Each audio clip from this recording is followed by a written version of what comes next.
열정이 가득한 4학년 3반. 네, 오늘은 즐거운 1교시 사회 수업이 돌아왔어요.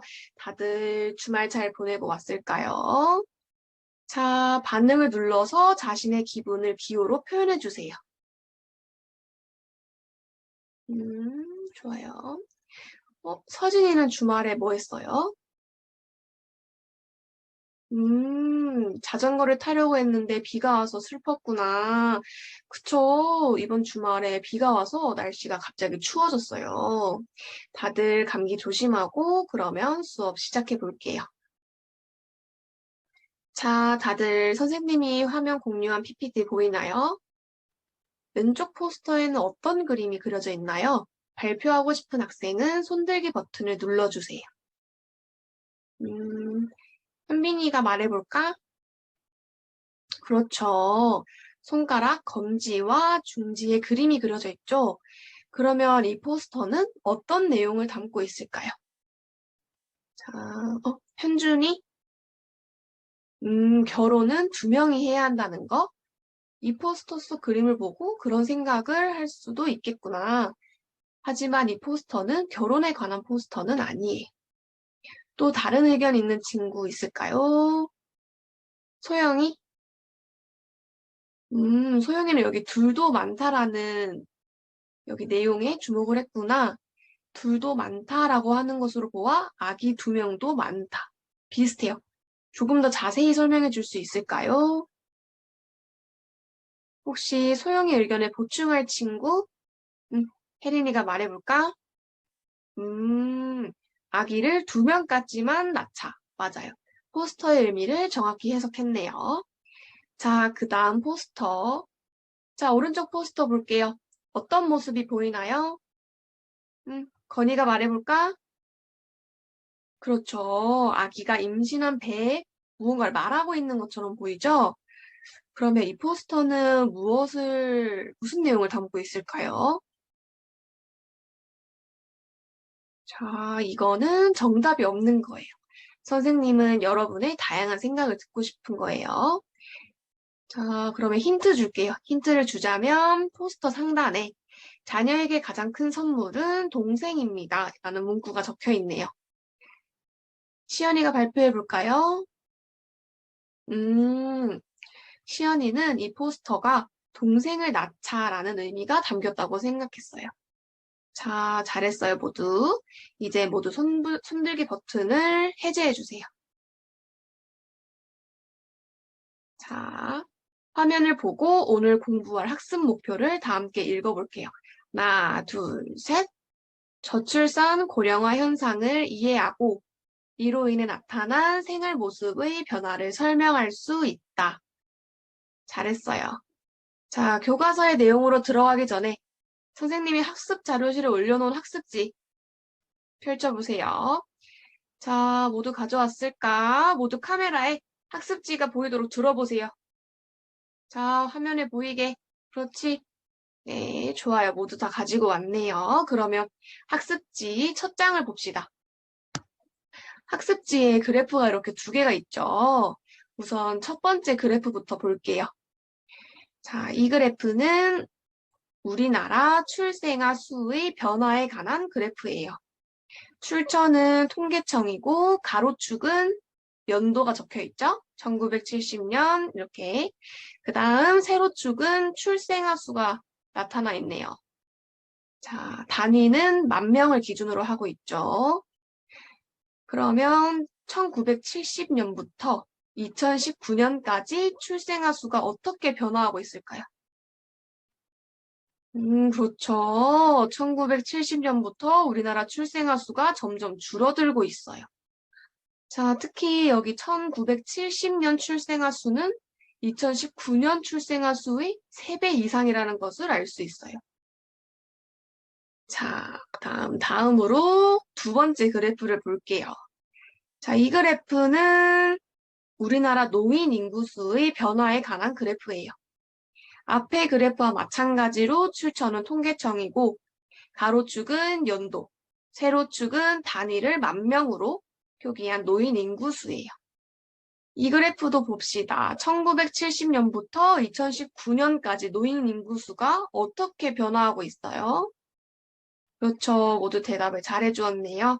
앞에 출생아 수의 변화와는 반대로 이 노인 인구 수의 변화는 1970년부터 점차 증가하고 있어요. 자, 이렇게 첫 번째 그래프에서 볼 수 있듯이 태어나는 아이의 수가 점점 줄어드는 현상을 저출산 현상이라고 해요. 반면에 전체 인구 중에서 노인이 차지하는 비율이 점점 증가하는 현상을 고령화 현상이라고 합니다. 여러분, 그래프에 나타난 현상이 계속되면 우리 사회에는 어떤 변화가 나타날까요? 자, 그러면 선생님이 예시를 하나 들어볼게요. 저출산 현상이 계속되면 학생 수가 부족해지겠죠? 그러면 학생들이 교육받는 학교에서 학생 수가 점점 부족해져요. 계속 학생 수가 부족해지니까 폐교를 하는 경우도 발생할 수 있고요. 다음으로 고령화 현상이 계속되면 노인의 병을 치료하는 병원의 수가 늘어날 수 있어요. 자, 이처럼 저출산 현상과 고령화 현상이 계속될 때 우리 사회가 어떻게 달라질지 이제 조별로 소회의실에 들어가서 10분 동안 이제 자신의 의견을 공유하는 시간을 가질게요. 그 다음 본회의실로 돌아와서 조별로 나온 의견들을 이제 발표하는 시간을 갖도록 하겠습니다. 자, 그러면 지금부터 소회의실로 들어갈게요. 1조부터 5조까지 여러분의 발표 잘 들었어요. 조별로 소회의실에 들어가서 다양한 의견을 많이 공유했네요. 자, 선생님이 화면 공유를 다시 할게요. 여러분 PPT 화면 보이나요? 좋아요. 선생님이 여러분의 발표를 들으면서 중복되는 부분들은 하나로 합치며 저출산 현상과 고령화 현상이 우리 생활에 미치는 영향들을 표로 정리해 보았어요. 우선 저출산 현상이 우리 생활에 미치는 영향은 크게 4가지로 구분할 수 있었어요. 먼저 교실의 학생 수가 줄어들고 가족 구성원의 수도 줄어들어요.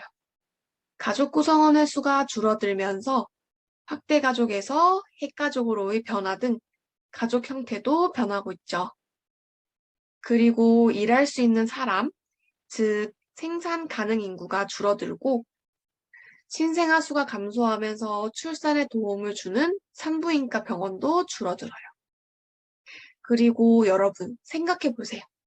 한 가정당 신생아 수가 줄어들면서 자녀에 대한 관심은 높아질까요? 낮아질까요? 그렇죠. 자, 자녀가 한 명이면 그만큼 한 자녀에게 관심이 집중되겠죠. 이처럼 자녀에 대한 관심이 증가하면서 장난감, 옷, 학용품 등 아동 관련 산업이 발달을 하게 됩니다. 다음으로 고령화가 생활에 미치는 영향에 대해 알아볼게요. 노인 인구가 증가하면서 노인 전문 병원과 노인 전문 요양시설이 늘어나요. 퇴직 후에도 일자리를 찾는 노인이 늘어나며 노인의 취미 생활을 도와주는 노인복지관도 발달하죠. 늘어나게 돼요. 그리고 앞에서 아동 관련 산업이 발달했듯이 노인 관련 산업도 발달해요. 자, 여러분, 노인 관련 산업에는 무엇이 있을까요? 소윤이가 말해볼까요? 그렇죠. 건강식품이 있죠. 그리고 또 무엇이 있을까요? 노인을 위한 산업. 인성이가 말해볼까요? 음, 노인을 위한 운동기구도 발달할 수 있겠네요. 건강이 중요하니까요. 그리고 선생님이 하나 말해보자면 노인을 대상으로 하는 관광 상품도 개발될 수 있어요. 노년을 즐기기 위해 여행을 가는 경우도 많아지기 때문이죠. 자, 이렇게 저출산 현상과 고령화 현상이 우리 생활에 미치는 영향까지 알아봤어요. 이제 간단한 OX 퀴즈를 풀면서 오늘 배운 내용을 복습해 볼게요. 질문에 대한 정답이 O라고 생각하면 이렇게 머리 위로 크게 O 이렇게 해주시고 만약 틀렸다고 생각이 들면 이렇게 X라고 표시해 주세요. 첫 번째 문제. 태어나는 아이의 수가 점점 줄어드는 현상을 고령화 현상이라고 한다. 자, 3초 셀게요. 3, 2, 1. 자, 봅시다. 자, X죠. 왜 X일까요? 그렇죠. 태어나는 아이의 수가 점점 줄어드는 현상을 고령화 현상이 아니라 저출산 현상이라고 하죠. 잘했어요. 두 번째 문제. 가족 구성원의 수가 줄어드는 것은 저출산 현상이 생활에 미치는 영향이다. 자, 또 3초 셀게요. 3, 2, 1. 자, 봅시다. 자, 이 문제의 정답은 5죠. 태어나는 아이의 수가 줄어드니까 가족 구성원의 수도 줄어들겠죠.